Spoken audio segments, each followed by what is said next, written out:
پر گواہ ہوں، آپ پوری کائنات کی دولت ایک طرف رکھ دیں جو گواہ اسلام نے مقرر کی ہے، اور اس کو کہیں ہے جھوٹ، تو نے جھوٹ پہ قرآن اٹھانا ہے، وہ اس پوری دنیا کی دولت پر تھوکے گا بھی نہیں، چاہے جائے کہ دولت لے کر وہ جھوٹی قسم اٹھا ڈالے۔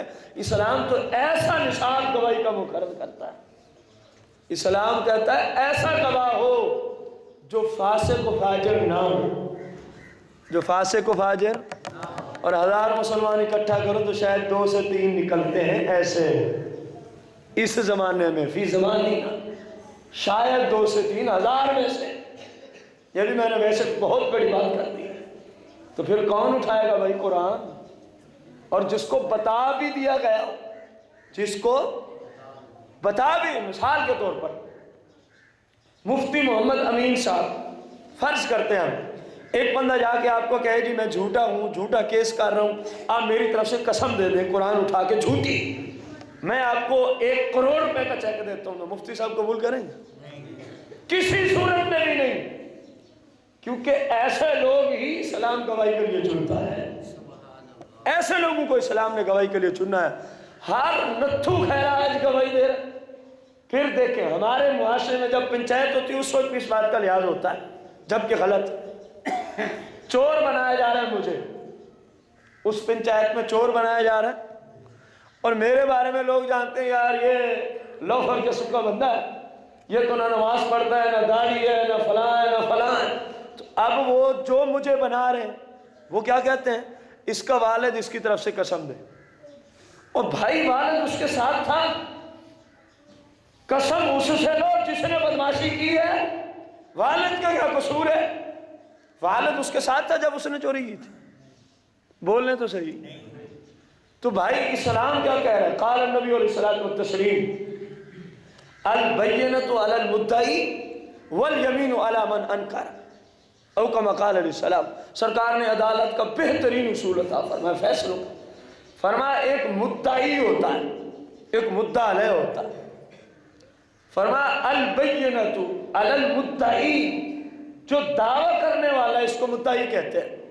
سرکار نے فرمایا گواہ اس کے ذمہ ہے، مثلا کسی شخص نے کسی پر چوری کا دعویٰ کیا، تو جو دعویٰ کر رہا ہے سرکار فرماتا ہے یہ گواہ پیش کرے، یہ کیا پیش کرے؟ کہ وہ گواہ کہیں، شریعت والے گواہ، کہ اس بندے نے کیا کی ہے؟ چوری کی ہے۔ اب وہ گواہ پیش نہ کر سکے اور ویسے وہ مانتا نہیں، اس نے کہا یار آپ نے چوری کیا، میں نے تو کی نہیں ہے بھائی صاحب۔ اب سرکار نے اس کا دوسرا طریقہ کیا دیا؟ والیمین علی من انکر، مدعا علیہ جس پہ دعویٰ ہے، اگر وہ نہ مانے تو فرمایا اسی سے قسم لی جائے گی، اسی سے کیا لی جائے گی؟ قسم لی جائے گی۔ اور ہمارے یہاں کیا ہوتا ہے؟ اس کا فلاں دے گا قسم، اس کا فلاں رشتہ دار قسم دے گا، اس کا فلاں رشتہ دار قسم دے گا، اور کیوں بھائی؟ اور بھائی اس کی قسم پہ ہمیں اعتبار نہیں ہے، نہیں ہے اعتبار تو قسم ہی نہ لو، کم از کم خلاف شرع تو فیصلہ نہ کرو نا، کہ کام ایک کر رہا ہے، سرکار نے قسم اس پہ ڈالی ہے، اور ہم اپنے جھوٹے خیالات کو پورا کرنے کے لیے کہتے ہیں نہیں فلاں قسم دے گا، تو سرکار کے فیصلے کے خلاف ہم فیصلہ کرتے ہیں کہ نہیں؟ یہ بات نہیں ہونی چاہیے، یہ سرکار کے فیصلوں کے خلاف ہے، یہ بات سرکار کے فیصلوں کے، جس نے انکار کیا فرمایا اسی سے قسم لی جائے گی، تجھے اعتبار آئے آئے، نہ آئے تو بھلے نہ آئے، پھر تو قسم کو قسم ہی نہیں سمجھتا، اگر تجھے اعتبار نہیں آ رہا تو تو قسم کو قسم ہی نہیں سمجھتا، پھر اس سے قسم لے ہی نہ، جان ہی چھوڑ دے اس کی، ویسے نہیں جی وہ تو قسم اٹھا دے گا، وہ یہ ہے وہ ہے، بھائی اٹھا دے گا تو تیرا معاملہ تو اسلام کی روشنی میں کلیئر ہو گیا نا، کہ وہ تیرا چور نہیں ہے، تیرا مجرم نہیں ہے، سرکار کے فیصلوں کے مطابق تیرا مجرم نہیں ہے، بات ہی ختم ہو گئی۔ اگر ہے وہ جانے، اس کا رب جانے، یا اس سے تو قسم ہی نہ لے، تجھ پہ کون سا کوئی فرض واجب کیا جائے گا لازمی قسم لے، تو اس سے قسم ہی نہ لے، کوئی اور طریقہ اختیار کر لے، بہت سارے طریقے ہیں، ممکن ہے کسی اور طریقے سے وہ مان جائے کہ یار واقعی ثابت تو ہو جائے کہ اس نے چوری کی۔ تو اللہ تبارک و تعالیٰ نے بڑا ہی بہترین اصول دیا اس آیت میں، اور سب سے پہلے اس کا اصول لاگو ہوتا ہے کسی بھی ملک کے حکمران پر، کیونکہ خرابیاں وہیں سے شروع ہوتی ہیں۔ میں چلو آپ سے ایک اور سوال کروں، اگر اسلام کے اصولوں سے محبت کرنے والا حکمران ہوتا ہمارے ملک میں، تو جو اس وقت کیبل کے ذریعے یا نیٹ کے ذریعے فحاشی ہے آپ کے ملک میں، کیا اگر وہ قرآن و حدیث کے اصول اپناتا ہوتا اس ملک کا بادشاہ جو بھی ہوتا، تو کیا یہ فحاشی ہوتی اس وقت ملک میں؟ نہیں۔ بولیں تو صحیح، کیونکہ یہ چاہیں تو کنٹرول کر سکتے ہیں اس کو، ایسے آلہ جات موجود ہیں، اگر یہ چاہیں تو یہ سب کچھ کنٹرول۔ آپ کے ذہن میں یہ اس لیے جملہ بولا کیونکہ چلو کیبل والوں پہ تو وہ پابندی لگا دیں، تو نیٹ والوں پہ کیسے لگائیں؟ نیٹ والوں پہ بھی لگا سکتے ہیں، جو ویب سائٹیں فحش قسم کی ہیں، اگر یہ چاہیں ان کو بلاک کیا جا سکتا ہے، ان ویب سائٹوں کو بلاک بند کیا جا سکتا ہے، ان کو اس ملک سے روکا جا سکتا ہے، لیکن کیا ہے، انہوں نے سارا کچھ کرنا ہی وہی ہے جو امریکہ ان کو دے گا، تو قرآن والے اصول کا اسلام پہ لاگو کریں گے، قرآن والے اصول ہمارے اوپر کب وہ لاگو کریں گے؟ انہوں نے ہر وہ کام کرنا ہے جو ان کو امریکہ کی طرف سے ڈوز ملے۔ اب دیکھیں ہم اپنا پیسہ گھر رکھیں تو کام خراب، ڈاکو نہیں چھوڑتے، بینک کی طرف جاؤ تو 1000 میں سے ایک کھاتے کو چھوڑ کر 999 میں سودی نظام ہے، جتنے کھاتے بھی بینک میں ہیں 999 میں کیا ہے؟ یہ ہمارا اسلامی جمہوریہ ملک پاکستان ہے۔ یہ سب خرابیاں بادشاہوں کی طرف سے ہیں، یہ سب خرابیاں ملک کے حکمرانوں کی طرف سے ہیں، یہ چاہیں صبح چاہیں شام سے پہلے بینک سے سودی نظام ختم ہو سکتا ہے، اور اسلام یہی چاہتا ہے۔ اسلام تو کہہ رہا ہے کہ سودی نظام ختم کرو، اپنی معیشت کو مستحکم کرو، سودی نظام ختم کرو، اپنے ملک کو ترقیاں دو، اسلام تو یہ اصول دے رہا ہے معیشت کے، لیکن ہمارے یہاں کیونکہ جو حکمران ہیں وہ اسلام کی مانتے نہیں۔ کیسا آپ کو پتہ ہے اس مسئلے کا؟ جمعہ، عیدین اور جنازہ، کتنی نمازیں میں نے گنی؟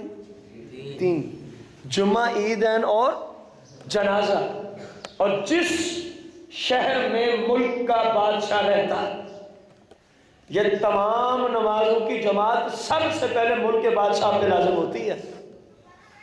آپ کو اس مسئلے کا بھی ہونا چاہیے، اگر وہ نہیں ہے تو اس کی اجازت سے اس کا نائب پڑھا سکتا ہے، اس کی اجازت سے اس کا نائب پڑھا سکتا ہے۔ اسلام تو اس قدر ہے، آپ دیکھیں خلفائے اربعہ کی مثال اس کے سامنے، جب تک وہ بادشاہ رہے، زندہ رہے، امیر المومنین خلیفۃ المسلمین رہے، آپ غور کریں، جب تک وہ اپنے دار الخلافت میں زندہ رہے انہوں نے 5 وقت کی نمازیں بھی پڑھائیں، جمعے کے خطبے بھی دیے، جنازے بھی پڑھائے اور عیدین بھی پڑھائے۔ اسلامی حکمران پہ تو یہ چیزیں فرض ہوتی ہیں، یہ چیزیں لاگو ہوتی ہیں، اس کے لیے عیش و عشرت، یہ تو صرف یہود و نصارہ کے حکومتوں کے نظام ہے کہ بادشاہ بس عیش و عشرت میں بیٹھا ہوا ہے، نہ ریا کی خبر ہے، نہ اس ملک میں کیا ہو رہا ہے اس کا پتہ ہے، جو ظلم ستم ہو رہا ہے وہ بیٹھا ہوا ہے اپنی بدمستی کے اندر بدمست۔ یہ اسلامی حکمران کی شان نہیں ہے۔ اسلامی حکمران تو ایسے ہیں، فاروق اعظم رضی اللہ عنہ اکثر اپنے حکمران بننے پر کڑتے رہتے تھے۔ کیا کرتے رہتے تھے؟ کڑتے رہتے تھے، پریشان رہتے۔ لوگوں نے کہا رب نے اتنی بڑی عظیم سلطنت پہ آپ کو بادشاہت عطا فرمائی ہے اور آپ اتنے پریشان رہتے ہیں۔ فرمایا تمہیں کیا پتا ہے، میں بیٹھا مدینے میں ہوں، اگر دریائے دجلہ کے کنارے کوئی کتا بھی بھوکا مر گیا تو قیامت کے دن فاروق سے پوچھا جائے گا کہ تو بادشاہ وقت تھا، تو بادشاہ ہے وقت تھا، تیری رعایا میں فلاں کو بھوک کیوں پہنچی تھی؟ ایسا نہیں رات کو مدینہ منورہ میں اپنے دار الخلافہ میں آپ گاشت فرمایا کرتے تھے کہ کسی شخص کو حکومت کی طرف سے کوئی تکلیف تو نہیں ہے، کسی شخص کو حکومتی نظام سے کوئی مسئلہ تو نہیں۔ وہ بات آپ کی سنی ہوئی ہے، جب ایک رات گئے تو عورت بچوں کی کہہ رہی سو رہو، سو جاؤ سو جاؤ سو جاؤ، وہ سوتے نہیں، رو رہے۔ آپ نے پوچھا یہ کیا مان رہے؟ کہنے لگے کہ گھر میں کھانے پینے کو کچھ بھی نہیں، کھانے پینے کو کچھ بھی نہیں۔ تو آپ نے فرمایا کہہ تو رہی ہو ابھی پک جاتا ہے دیتی ہوں۔ کہنے لگی ہنڈیا میں پانی ڈالا ہوا ہے وہ کب پکے گا؟ روزانہ بچوں کو اسی طرح بہلاتی ہوں، پانی ڈال دیتی ہوں، کہتی ہوں پکڑائے دیتی ہوں، وہ رو رو کے سو جاتے ہیں۔ آج بھی سو جائیں گے، یہ کوئی پہلے دن کی بات ہے؟ شہنشاہ عدالت فوراً بیت المال تشریف لاتے ہیں، اپنے نوکروں کو کہا کھانے پینے کا سامان فاروق اعظم کے کاندھوں پہ، ان کے شانوں پہ رکھو۔ نوکر کہتے ہیں حضور ہم کس کے لیے ہیں، ہم اٹھانے کو تیار ہیں۔ فرمایا رعایا میری ہے تمہاری نہیں، قیامت کے دن سوال مجھ سے ہوگا، تیری رعایا میں فلاں گھر میں بھوک و پیاس تھی، اے فاروق تو کہاں پھرتا رہا ہے؟ فرمایا جب سوال مجھ سے ہے تو سامان بھی میرے کاندھوں پہ آنا چاہیے۔